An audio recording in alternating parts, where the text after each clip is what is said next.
Hi guys, I'm Bryce from Mammoth Brewing Company, one of the brewers here. Today we're going to be doing our Harvest Ale with Ovwh hops from the Banner Ranch.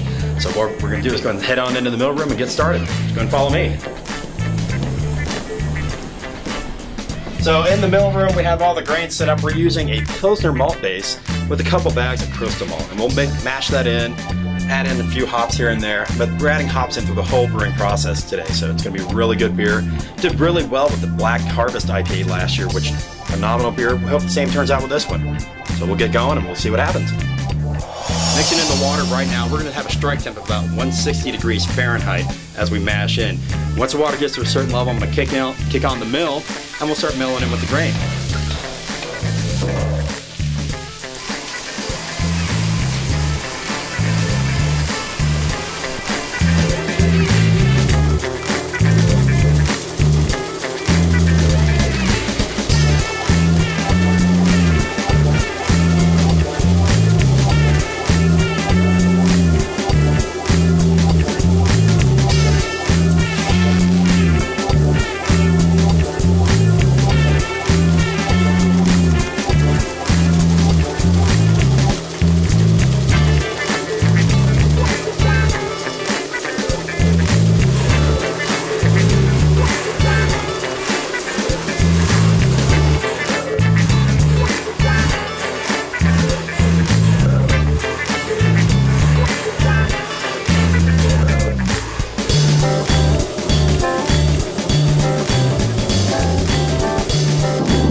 Alright gang, so mash is done. What I'm doing now, this is a temperature probe. Check the temperature of the mash, make sure it has the proper acidity and the proper temperature for enzymatic conversions.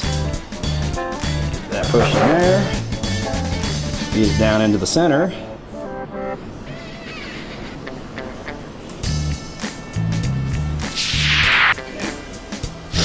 Good temp. Pull that out. Rubs, rinse. Now we do a 10-minute rest to let the enzymatic conversions take place, and then we'll send it on over into what we call a recirculation or Ovwh, where it's just going to take that hot liquor and put it back onto itself.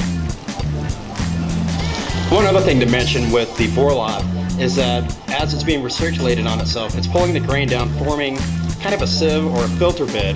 So once we do the runoff, you don't have any of those grain particles or the husk coming through when you're doing the runoff as well.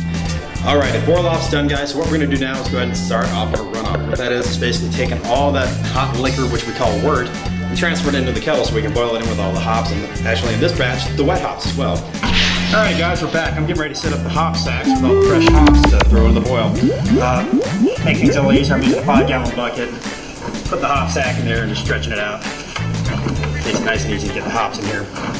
The fresh flower hops we put into the brew will go in towards the end of the boil. That way we can get more of an aromatic aspect from the fresh flower hops. We will pick up some bitterness from them, but we're using the fresh flower hops as more of an aromatic and flavor profile. I'm going to get a close-up on it. It's what a brewer sees when he puts his nose in it to smell them. It's kind of like this. Good stuff, man. Good stuff. So the hops we're using right now are a locally grown organic Cascade hop. They're grown at Banner Springs Ranch off Benton Crossing by Jeff and Delinda, a couple of nice people that have been working with us for a couple years on our wet harvest ales. Last year it was the Owens Valley Harvest Black IPA, and this year we're doing an Imperial Pale Lager with fresh Cascade hops. Alright, so we reached the point in the boil after we've got the runoff done where it's time to add in our first addition of hops. We're going to toss those in right now so you can see what's going on.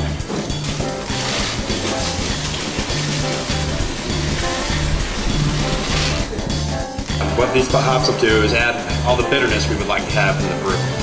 In particular, this style of hop is a Millennium hop. Alright, so we're at the point now, we're at the end of the boil or at least near the end of the boil. We're adding in the whole flower hops to the kettle so we can get that aromatic aspect of them.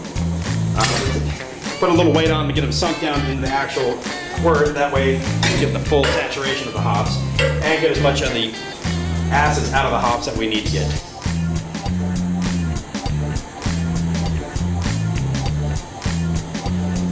going to take that wort, put it back in the mash tun on top of some more whole flower hops. creating a hop back, if you will. The mash tun has a false bottom, and the hops are going to create a filter bit. So as we let the wort sit on top of those hops, it's going to extract even more alpha acids and all those wonderful aromas and flavors we can get from those hops.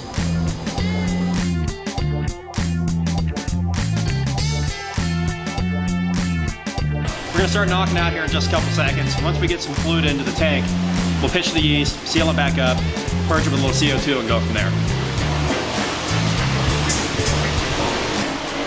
So the yeast we just pitched into the fermenter is a Mexican-style lager yeast. It's going to give kind of the crisper flavors. Let it sit for 2 weeks at 53 degrees, followed by a 3-week stint at 32 degrees, in which we will bottle it shortly afterwards and have it ready for everyone to drink.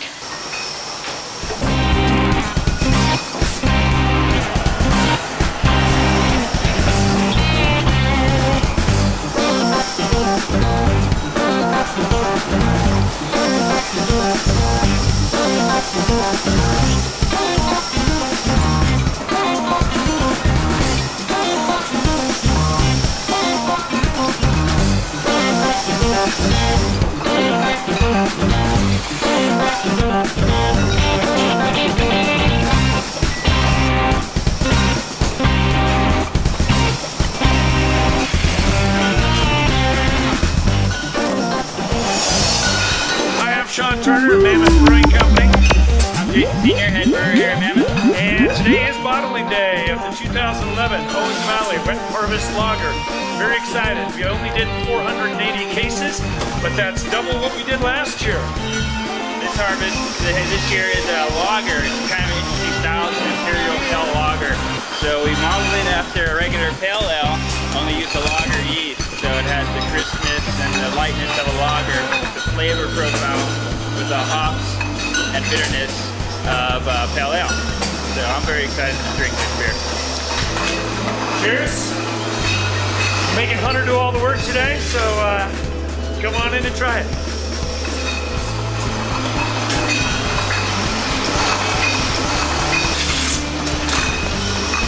And we're also very excited because literally